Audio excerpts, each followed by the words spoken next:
नमस्कार दोस्तों, स्वागत है आप सबका एक बार फिर से मेरे YouTube चैनल हेल्दी फॉरएवर पे। मुझे बहुत खुशी होती है जब मुझे कोई फ़ोन करके बताता है कि मेरी बताई हुई इन्फॉर्मेशन से नुस्खे अपना के उनकी सेहत पहले से बहुत बेहतर हुई, मेडिसिन से उनका छुटकारा हुआ। बहुत बहुत धन्यवाद आपका मेरी सारी वीडियोस को प्यार देने के लिए। और आज मैं आपके सामने जो इन्फॉर्मेशन लेके आया हूँ वो हमारी किडनी से रिलेटेड है, गुर्दों से जुड़ी हुई समस्याओं के बारे में है। इस वीडियो में मैं आपको बताऊंगा कि गुर्दे की समस्याएं जो होती हैं वो कितने प्रकार की होती हैं और जो आमतौर पर पाई जाती हैं। और वीडियो के एंड में मैं आपको बताऊंगा कि कौन सी प्रॉब्लम में कौन से सप्लीमेंट्स का इस्तेमाल करने से एज ए डाइटरी सप्लीमेंट हमें फ़ायदा हो सकता है जो हमें दवाइयों से नहीं मिल पाता। तो अगर आप इस वीडियो का पूरा फ़ायदा उठाना चाहते हैं तो बने रहिए मेरी इस वीडियो के एंड तक ताकि आप इसका पूरा फ़ायदा उठा सकें। तो आइए दोस्तों, बिना देरी किए हम आज की वीडियो शुरू करते हैं। तो दोस्तों, जैसे कि मैं आपको बता रहा था कि सबसे पहले हम ये देखते हैं कि कौन कौन सी ऐसी बीमारियां हैं जो गुर्दे में ज़्यादातर होती हैं और जो हमें बहुत ही तकलीफ़ देती हैं, जिसमें हमारा बहुत सारा पैसा भी खराब होता है इलाज में और कई बार हमें उसका प्रॉपर सोल्यूशन भी नहीं मिल पाता। उनमें से कुछ बीमारियां हैं किडनी स्टोन्स यानी पत्थरी हो जाती है, किडनी फेल हो जाती है, नेफ्राइटिस, सिस्टाइटिस, गॉल ब्लैडर में पत्थरी, प्रोस्टेटिस और यूरिनरी ट्रैक इन्फेक्शन। ये कुछ बीमारियां हैं जो आमतौर पर हर इंसान को बहुत परेशान करती हैं, जिसके लिए बहुत पैसा भी लगता है दवाइयों पर और सही उपचार ना मिलने के कारण बहुत ही गंभीर समस्याएं जहाँ मौत भी हो सकती है। तो आज मैं इन बीमारियों के बारे में आपको शॉर्ट में बताऊंगा कि ये होती क्या है और एंड में आपको जैसे मैंने बताया कि कौन सी चीज़ें as a dietary supplement, as a diet हमारे खाने में शामिल करके हम उसका फ़ायदा ले सकते हैं दवाओं के साथ। सबसे पहले हम बात करेंगे किडनी फेलियर की।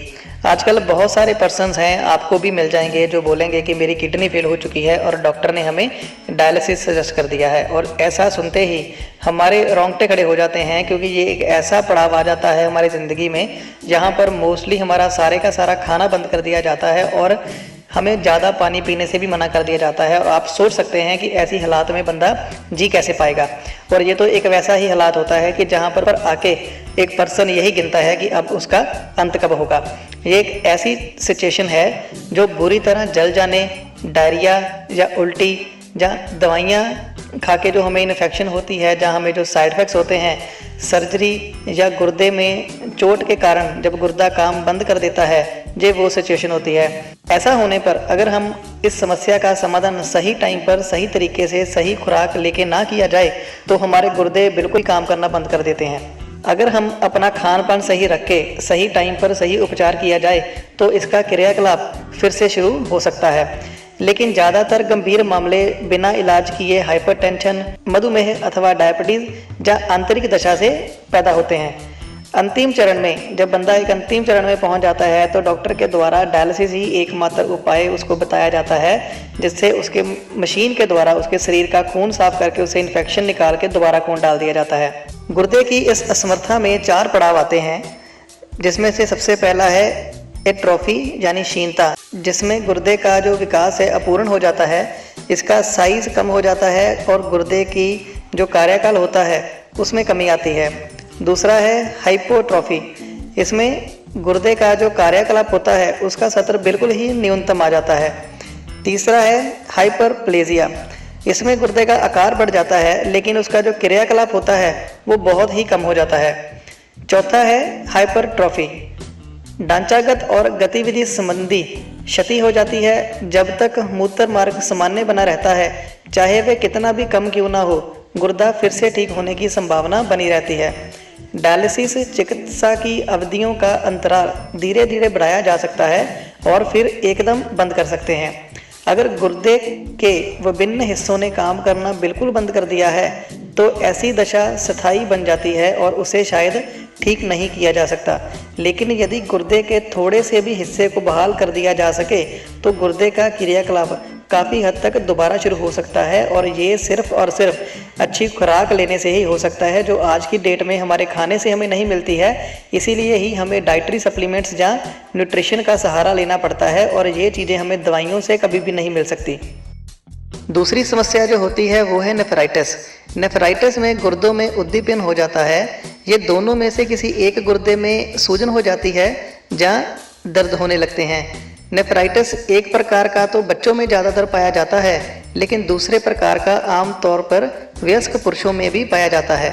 ज़्यादातर गले और ऊपरी श्वसन मार्ग में संदूषण से इस तरह का नेफ्राइटिस होने की संभावना रहती है। श्वसन मार्ग में संदूषण होने के 2 या 3 हफ्ते बाद ये बीमारी पैदा होती है। इसके कुछ जो लक्षण होते हैं वो इस प्रकार हैं। इसमें पेट के निचले भाग में दर्द होने लगता है, बार बार बुखार चढ़ना, कम मात्रा में या गाढ़े काले रंग की पेशाब आना और चेहरे, अंडकोश या पैरों में सूजन जैसे लक्षण दिखाई देने शुरू हो जाते हैं। दूसरे प्रकार का जो नेफ्राइटिस होता है वो पहले के बाद होता है। इसके अतिरिक्त लक्षण जो हैं, भूख में कमी, मतली और सांस लेने में कठिनाई आने लगती है। इसमें उपचार के रूप में ढेर सारा पानी और अन्य पोषक तत्व वाला तरल पदार्थ पीना जरूरी बताया जाता है और इसमें खान पान जो आपका होना चाहिए पोषक तत्वों से भरपूर होना चाहिए। तीसरी समस्या है यूरिनरी ट्रैक इन्फेक्शन, मूत्र मार्ग में संदूषण। ये एक बहुत ही तकलीफदेह और गंभीर इन्फेक्शन की संभावना रखने वाली दशा होती है जो सामान्यतः महिलाओं को प्रभावित करती है। इसमें मूत्राशय का उद्दीपन और मूत्र मार्ग में इन्फेक्शन होती है।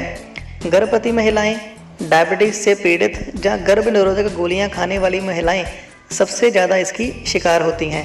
अन्य कारण हैं खराब सेहत और शरीर की तथा माहौल से सफाई का अभाव, पेशाब की बार बार हाजत, मूत्र मार्ग में जलन, गाढ़े रंग का और बदबूदार पेशाब और योनि से सफ़ेद या पीले रंग के तरल पदार्थ का स्राव जैसे लक्षण देखने में आते हैं और ये इंसान इस बीमारी का शिकार हो सकता है। ये तो थी दोस्तों 3 तरह की समस्याएं जो गुर्दे से उत्पन्न होती हैं। और अब मैं आपको बताऊंगा कि अगर ये समस्याएं उत्पन्न होती हैं, इनमें से कौन से जो प्रोडक्ट्स हैं एज ए डाइटरी सप्लीमेंट अपने खाने में शामिल करके हम बहुत ही फ़ायदा ले सकते हैं। जिसमें से पहली समस्या है किडनी फेलियर। किडनी फेलियर होने से आपका प्रॉपर जो उपचार है वो डॉक्टरी सहायता लेनी चाहिए और इसके साथ साथ आप डाइटरी सप्लीमेंट के रूप में इसमें एलोवेरा जेल शामिल कर सकते हैं, बिल्कुल एक्सपर्ट एडवाइस के साथ। बहुत कम लेनी होती है क्योंकि किडनी फेलियर वाले इंसान को पानी कम पीना ही बताया जाता है, तो बहुत ही कम मात्रा में इसे लेना होता है। साथ में आप इसके C+ खा सकते हैं और कुछ ऐसे प्रोडक्ट्स भी हैं जो इंडिया में अभी अवेलेबल नहीं है, लेकिन अगर मिलें तो वो भी खाए जा सकते हैं। जिसमें से एक है पोमस्टीन पावर और है लाइशियम प्लस।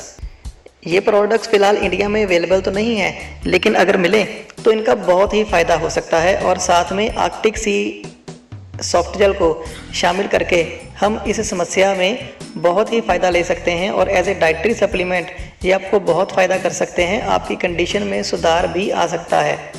और अगर डायबिटीज़ नहीं है तो एलोवेरा जेल की जगह नेक्टर भी इस्तेमाल किया जा सकता है, पर बिल्कुल थोड़ा एक्सपर्ट एडवाइस लेके। दूसरी है नेफ्राइटिस। नेफ्राइटिस जैसे हमने बात करी थी, ये एक तरह का इन्फेक्शन होता है। इसमें हम एलोबेरी नेक्टर, अगर जैसे डायबिटीज़ नहीं है, नेक्टर ले सकते हैं। नेक्टर के साथ हम C+ जो टैबलेट है वो खाई जा सकती है। बी प्रोपोलिस और पोमस्टीन पावर इसमें बहुत फ़ायदा कर सकते हैं और आप इसको अपनी खुराक में शामिल करके, अगर आपकी दवाएं चल रही हैं तो दवाएं आप खाते रहिए जब तक आपको उसकी नीड महसूस हो रही है। इन प्रोडक्ट्स को अपने खाने में शामिल करके एज ए डाइटरी सप्लीमेंट खाइए ताकि आपकी बॉडी की जो पूरी न्यूट्रिशनल पावर है वो बनी रहे और आपको ये अंदरूनी तौर पर इतना मजबूत बना दें कि आपकी बॉडी की इम्यूनिटी स्ट्रॉन्ग होकर वो अपने आप ही सारी बीमारियों से लड़ने के लिए काबिल बन जाए। यूरिनरी ट्रैक इन्फेक्शन, ये ज़्यादातर जैसे हमने बात करी थी कि महिलाओं में पाई जाती है। इस समस्या में अगर आपकी मेडिसिन चल रही है, साथ में डाइटरी सप्लीमेंट का इस्तेमाल करने के लिए आप एलोबेरी नेक्टर अपनी खुराक में शामिल करें, साथ में आर्कटिक सी को शामिल करें, C+ को शामिल करें और गार्लिक थाइम को शामिल करके आप इसमें बहुत फ़ायदा ले सकते हैं और आपकी सेहत में सुधार आ सकता है। दोस्तों, ये तो थे सिर्फ 3 समस्याओं के बारे में हमने बात करी है। जो स्टार्टिंग में मैंने आपको और समस्याओं के बारे में बताया था, उसके बारे में हम नेक्स्ट वीडियो में करेंगे, जो पार्ट 2 आएगा इसी वीडियो का, तो उसको भी देखना मत भूलना। और इन प्रोडक्ट्स को अपनी डाइट में शामिल कीजिए और इसका आप फ़ायदा लीजिए और एक्सपर्ट एडवाइस लेके इनका इस्तेमाल शुरू कीजिए। जिस पर्सन ने भी आपको इस वीडियो को शेयर करा है या सेंड करा है, उस पर्सन से इसकी पूरी जानकारी लें। जैसे ही वो आपको गाइड करते हैं आप इनका इस्तेमाल करें प्रोडक्ट्स का नाम जान के कभी भी इनको ई कॉमर्स पोर्टल से या किसी वेबसाइट से ना लें, क्योंकि वो मैं अपनी हर वीडियो में बताता हूँ। क्योंकि वहाँ से आप प्रोडक्ट तो ले लेंगे, लेकिन वहाँ से आपको इसका सही इस्तेमाल करने का तरीका नहीं पता चल पाएगा। तो हमेशा किसी एक्सपर्ट से ही लें जिनको इनकी प्रॉपर जानकारी हो, क्योंकि ये आपकी सेहत का मामला है। और साथ में आप डाइट प्लान जरूर लें। आप नीचे डिस्क्रिप्शन में दिए हुए नंबर पर कॉन्टैक्ट करके डाइट प्लान के बारे में जानकारी ले सकते हैं। सिर्फ अपनी डाइट में सुधार करके आप अपनी सेहत में बहुत ही ज़्यादा सुधार ला सकते हैं। तो आप कांटेक्ट करके अपने लिए अपने अकॉर्डिंगली एक डाइट प्लान कस्टमाइज करवा सकते हैं, ताकि आपकी सेहत पहले से बेहतर हो सके। मुझे उम्मीद है दोस्तों कि आपको ये मेरी वीडियो बहुत अच्छी लगी होगी। आपको इस वीडियो में क्या अच्छा लगा आप नीचे कमेंट करके ज़रूर बताइए। अगर आपका कोई क्वेश्चन है आप हमें संपर्क भी कर सकते हैं। आप इस वीडियो को लाइक करें और उन लोगों तक इसको शेयर ज़रूर करें जिन लोगों को वाकई में ही इस वीडियो की ज़रूरत हो सकती है, जहां उनके लिए इस वीडियो में दी गई जानकारी बहुत फ़ायदेमंद हो सकती है, ताकि वो इस वीडियो में बताई गई इंफॉर्मेशन को इस्तेमाल करके अपनी ज़िंदगी को खुशहाल बना सकें, हेल्दी बना सकें। जल्दी मिलते हैं अगली वीडियो में और इसका पार्ट 2 देखना मत भूलिएगा। तब तक के लिए शुक्रिया।